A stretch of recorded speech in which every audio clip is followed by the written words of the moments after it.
Oh, there she is. trx4 Bronco DIY LED kit. Did it all myself, just like I did the Gen 8, except this one I used Cat 5 wire. It worked out great because it's just as thick as the LED leads. But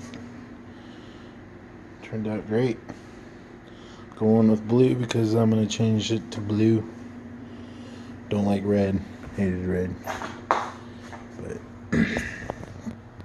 love the Bronco. That's all I used. Resistors, LEDs, all off Amazon. That I got an Ace. It's a shrink tube, variety size. Got the itty bitty ones that I needed. Soldering iron, all my stuff. Took about, I don't know, 6 hours.